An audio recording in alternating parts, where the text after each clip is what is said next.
Hello दोस्तों, आज हम लीड कोड का daily problem 2136 earliest possible day of full Bloom का सॉल्यूशन डिस्कस करेंगे। तो चलते हैं प्रॉब्लम स्टेटमेंट देखते हैं।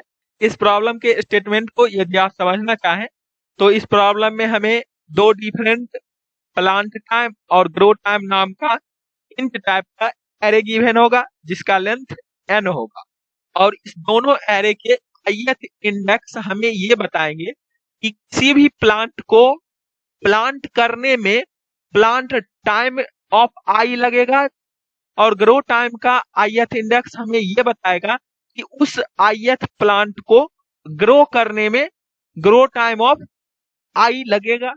और लास्ट में हमें ये बताना है कि इस टोटल n प्लांट को फुल्ली ग्रो होने में मिनिमम कितना टाइम रिक्वायर होगा, उसे ही एज ए आंसर हमें रिटर्न करना है। यहाँ पर यदि आप एग्जांपल फर्स्ट देखें तो इसमें हमें प्लांट टाइम एरे और ग्रो टाइम एरे गिवन है 3 लेंथ का। यहाँ पर यदि फर्स्ट प्लांट को आप देखें 0th इंडेक्स वाले को, तो उसे 1 यूनिट ऑफ टाइम रिक्वायर होता है प्लांट करने में। तो यहाँ पर देख सकते हैं 1 यूनिट ऑफ टाइम यहाँ पर प्लांट करने में लगा है, और 2 यूनिट ऑफ टाइम हमारा ग्रो टाइम लगता है। तो यहाँ पर देख सकते हैं 2 unit of time grow time लगा है, और लास्ट में ये ग्लो कर गया है 3rd यूनिट ऑफ टाइम पे। सिमिलरली यदि फर्स्ट इंडेक्स वाले प्लांट को आप देखें तो 4 यूनिट ऑफ टाइम लगता है इसे प्लांट करने में। तो यहाँ पर देख सकते हैं 4 यूनिट ऑफ टाइम हमें लगा है प्लांट करने में। उसके बाद 3 यूनिट ऑफ टाइम इसे ग्रो करने में लगता है। तो यहाँ पर देख सकते हैं 3 यूनिट ऑफ टाइम लगा है, और लास्ट में यहाँ पर ये ग्लो किया है। सिमिलरली आप सेकेंड इंडेक्स वाले प्लांट को देखें तो 3 यूनिट ऑफ टाइम रिक्वायर होता है इसे प्लांट करने में। तो यहाँ पर देख सकते हैं 3 यूनिट ऑफ टाइम लगा है, और फिर 1 यूनिट ऑफ टाइम लगता है इसे ग्लो करने में। तो यहाँ पर देख सकते हैं 1 यूनिट ऑफ टाइम लगा है इसे ग्रो करने, और लास्ट में इस पोजीशन पर ये ग्लो कर गया है। और हमें इस प्रॉब्लम में ये बताया गया है कि एक बार जो फ्लावर ग्लो कर जाएगा या जो प्लांट ग्लो कर जाएगा वो ऑल टाइम ग्लो ही रहेगा। तो यहाँ पर देख सकते हैं हम इस 9th टाइम पर टोटल तीनों फ्लावर को ग्लो कर पाए, तो इसीलिए इस केस का आंसर हमें 9 होगा। इस प्रॉब्लम के लिए हमें जो एरे का मैक्सिमम लेंथ होगा वो 10⁵ हो सकता है, और जो एरे में एलिमेंट होगा वो 10⁴ होगा। तो चलते हैं इस प्रॉब्लम को सॉल्यूशन की तरफ किसे अप्रोच करें वो देखते हैं। इस प्रॉब्लम में यदि आप ऑब्जर्व करें तो हम देख सकते हैं इस प्लांट टाइम के ऊपर कंट्रोल कर सकते हैं, लेकिन इस ग्रो टाइम के ऊपर हमारा कोई कंट्रोल नहीं है। मतलब यदि आप किसी भी प्लांट को इस पोजीशन पर प्लांट कर दिए हैं इवन टाइम t पर, और ये g और यूनिट ऑफ टाइम टेक करता है ग्रो होने के लिए, और उसके बाद ये फुल्ली ग्लो कर पाता है।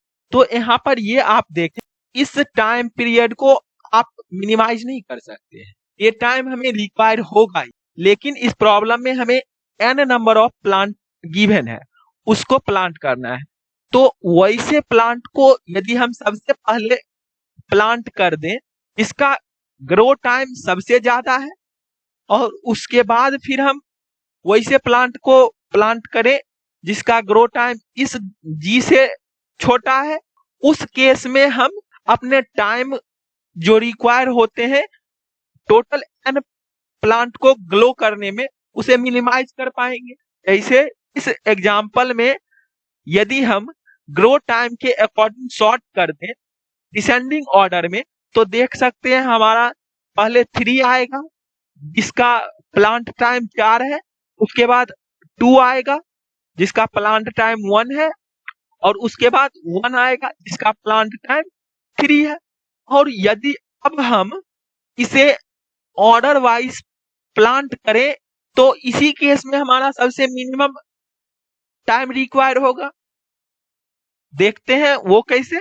यहाँ पर आप देखिए फर्स्ट प्लांट को यदि हमें प्लांट करना है तो उसके लिए 4 यूनिट ऑफ टाइम पहले हमें रिक्वायर होगा उसको प्लांट करने के लिए, तो यहाँ पर हमने 4 यूनिट ऑफ टाइम कलर से रिप्रेजेंट किया है जो रिक्वायर हो रहा है यहाँ पर। उसके बाद आप देख सकते हैं 3 यूनिट ऑफ टाइम ये रिक्वायर हो रहा है ग्रो करने में, और लास्ट में इस पोजीशन पर ये फुल्ली ग्लो कर गया है। अब इसके बाद जो भी प्लांट हम प्लांटिंग करेंगे उसका ग्रो टाइम तो मिनिमम ही होगा। जैसे अब यदि हम सेकेंड प्लांट को प्लांटिंग करें उसके लिए हमें 1 यूनिट ऑफ टाइम रिक्वायर होगा प्लांट करने के लिए। तो यहाँ पर देख सकते हैं हमने 1 यूनिट ऑफ टाइम प्लांट करने के लिए लगाया, और वो काम हम इस पोजीशन के बाद ही कर सकते हैं। और यहाँ पर एक चीज और देखें, इस पोजीशन तक ही हमें प्लांटिंग करना होता तो आंसर हमारा 7 हो, और यदि इस पोजीशन तक हमें प्लांट करना होता, यही 2 डिफरेंट प्लांट गिवन होते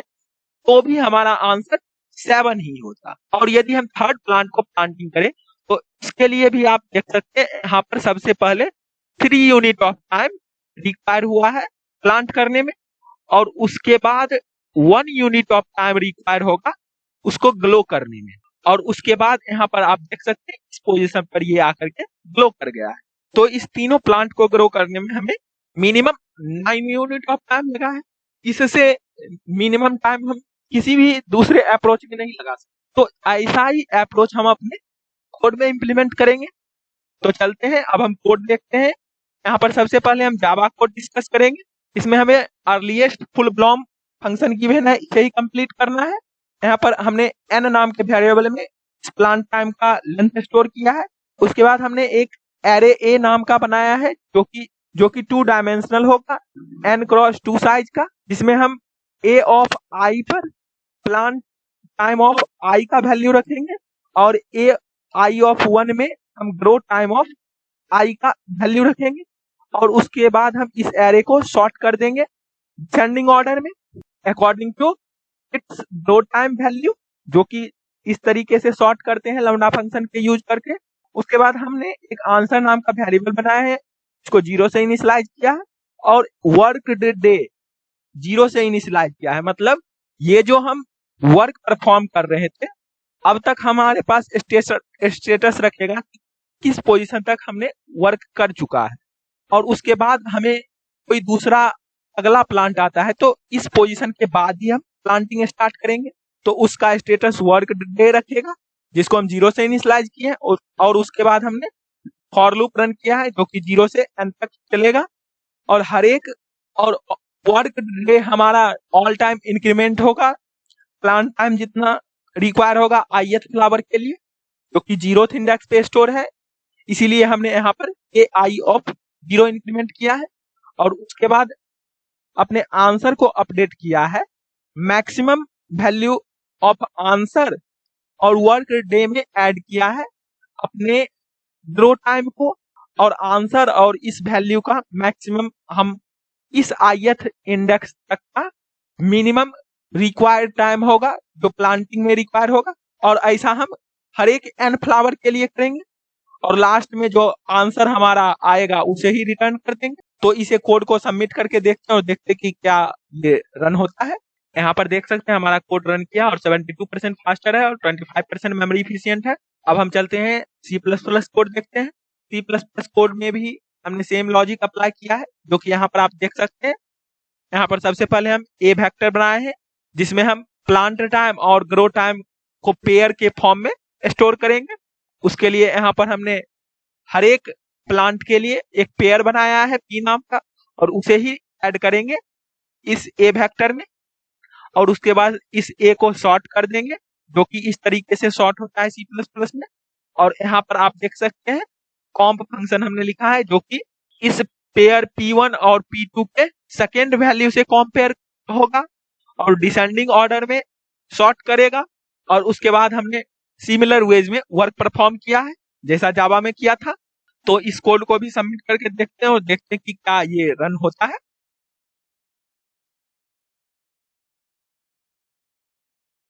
यहाँ पर देख सकते हैं हमारा कोड रन किया और इस लैंग्वेज में हमारा सिर्फ और सिर्फ 22% फास्टर है और 29% मेमोरी एफिशिएंट है। तो ये कोड भी हमारा ठीक ही है। यदि हम इस दोनों डिफरेंट लैंग्वेज के कोड का टाइम कम्प्लेक्सिटी एनालाइज करें तो हमें एन टाइम इधर लगेगा और बिग ऑफ एन टाइम इस लूप में लगेगा, और सॉर्ट करने में एन लॉग एन टाइम लगेगा। तो ओवरऑल हमारा टाइम कम्प्लेक्सिटी लॉग एन हुआ। तो आई होप आपको ये दोनों डिफरेंट लैंग्वेज के कोड और लॉजिक समझ आए होंगे। तो फिर मिलते हैं किसी अगले वीडियो के साथ, तब तक के लिए कोडिंग करते रहिए, बेस्ट ऑफ लक। और हम इस दोनों डिफरेंट लैंग्वेज के कोड का लिंक डिस्क्रिप्शन बॉक्स में प्रोवाइड कर देंगे, तो आप वहां से चेक कर सकते हैं। और आप अपना कमेंट सेक्शन में फीडबैक जरूर दें कि इस वीडियो में क्या लैक है, तो हम उसी अकॉर्डिंग अपने वीडियो को इम्प्रूव करेंगे आपके लिए। Thank you for watching this video.